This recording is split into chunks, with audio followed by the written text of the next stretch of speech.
In the coming 10 minutes, I will use my whiteboard to share you a very important money idea. A healthy financial status is not about being rich, it's about being calm.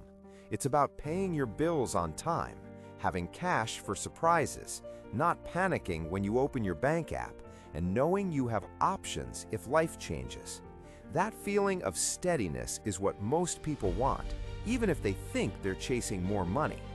Here's the key idea that unlocks everything else. Your stuff and your money are connected. Most people feel broke not because they earn too little, but because everything they own quietly keeps costing them money. Once you see that connection clearly, your financial life gets simpler fast. Let's start with what healthy finances feel like in real life. You cover rent, utilities, food, and transportation without juggling dates. You have savings, so a car repair or medical bill is annoying, not a crisis. Your debt is shrinking, not growing. You're putting money away for the future automatically. And most important, money stops dominating your thoughts. That's the target. Now here's the mental shift. Every single thing you buy has two costs, not one. The first cost is obvious. It's the price you pay at the register. The second cost is the part almost nobody calculates: storage, maintenance, mental energy, and opportunity. Take something simple, like a treadmill. You buy it for $600. That's the first cost. The second cost is the space it takes up in your home. Space is not free. In many cities, that space costs hundreds of dollars a year in rent or mortgage value. Then there's maintenance, cleaning around it, moving it, thinking about it. And finally, opportunity cost. That $600 could have been invested or used to reduce debt. When the treadmill becomes a clothes rack, the second cost keeps going, long after the first cost is forgotten. This applies to clothes, gadgets, cars, furniture, hobbies, everything. Many possessions cost more to own than they cost to buy. Once you understand this, you stop asking, "Can I afford this?" and start asking, "Is this worth its ongoing cost?" That leads to a powerful rule. Before buying anything non-essential, calculate cost per use.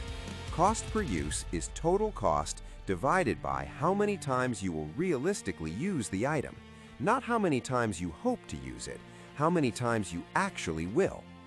A $200 jacket worn twice costs $100 per wear. A $400 jacket worn 200 times costs $2 per wear. The second jacket is the better financial decision, even though it costs more up front. Cost per use rewards honesty and punishes fantasy buying. Fantasy buying is when you shop for the life you imagine instead of the life you live. You buy camping gear for the person who camps every weekend, not the person you actually are. Cost per use cuts through that instantly. If the math looks bad, the purchase probably is bad. Now, let's talk about what you already own. Use the replacement test. Pick up an item and ask one question. If this disappeared today, would I spend my own money to replace it? Answer honestly. If the answer is no, that item is costing you more than it gives back. It takes space, attention, and energy. Items you wouldn't replace are often the biggest source of clutter and quiet overspending. Sell them if they have value. Donate them if someone else can use them. Let them go. This isn't wasteful, it's freeing. Next rule. Never upgrade out of boredom. This is one of the biggest wealth destroyers in modern life. Phones that work fine get replaced because a new model exists. Cars that run perfectly get traded in because the design changed. Furniture gets swapped because it feels old. This feels like progress, but it's usually just expensive restlessness. Replace things only when they are broken or cannot do what you genuinely need them to do.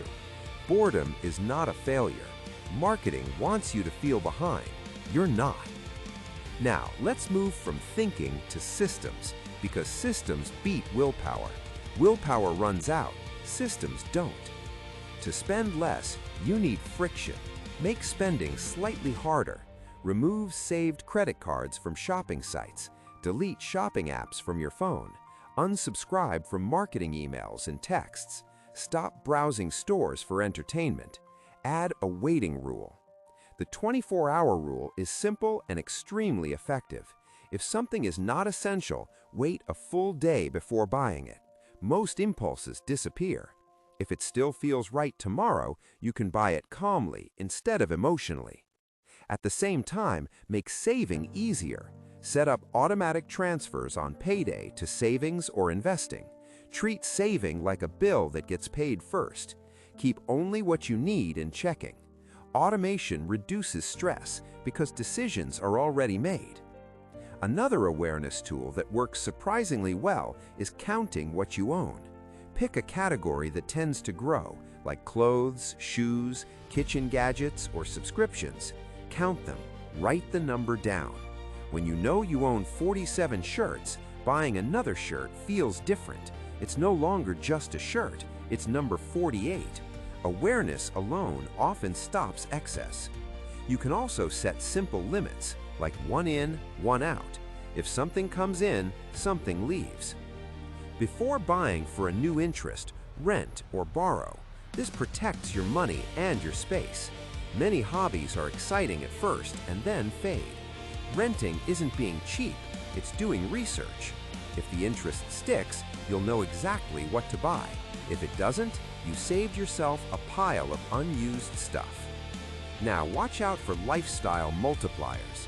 Some purchases trigger chains of extra spending. A boat leads to storage, insurance, maintenance, and towing. A home gym leads to flooring, storage, and upgrades. A pool leads to chemicals, cleaning, and repairs. Before big purchases, ask 2 questions. What extra costs does this create? And what does this force me to buy later? The true cost is almost always higher than the sticker price. At this point, it's critical to define enough. Lifestyle creep happens when your spending rises automatically with your income. You earn more, so you upgrade everything, and somehow you still feel broke. Enough means deciding in advance what is sufficient for your real life. What kind of housing is enough? What kind of car is enough? How much clothing is enough? When income increases, don't automatically raise your lifestyle. Raise your savings rate. This is how people with moderate incomes build real security, while high earners stay stressed. The gap between what you earn and what you need creates financial strength. That brings us to how to measure wealth correctly. Wealth is not stuff. Wealth is optionality. Optionality means choices. You can leave a bad job. You can handle an emergency. You can move, retrain, take time off, or say no. Someone earning $200,000 and spending $195,000 has almost no options. Someone earning $80,000 and spending $45,000 has many. Every unnecessary purchase trades away a little future freedom. To keep this from slipping, declutter in cycles instead of doing one massive purge. Weekly, notice what comes into your home. Monthly, review one category. Quarterly, review spending patterns. Yearly, redefine what enough means. Small, regular resets prevent backsliding. Once your mindset and systems are in place, add the financial basics. Know your numbers. Track your monthly take-home income and essential expenses. Build an emergency fund. Start with $1,000, then work toward 3 to 6 months of expenses, or whatever you feel secure. If you have high-interest debt, focus on paying it down aggressively. Interest works against you fast. And invest automatically for the long term, even in small amounts. Consistency matters more than timing. Here's a simple action plan. This week, do the replacement test and remove 10 items you wouldn't rebuy. This month, start the 24-hour rule and cancel one unused subscription. This quarter, set automatic saving and count one category of possessions. This year, define enough and build real financial margin. Owning less is not about deprivation, it's about clarity. Less stuff means less costs, less decisions, and more room to breathe. Over time, spending drops, saving rises, and stress fades. The goal isn't to impress anyone. It's to build a life where money supports you instead of controlling you.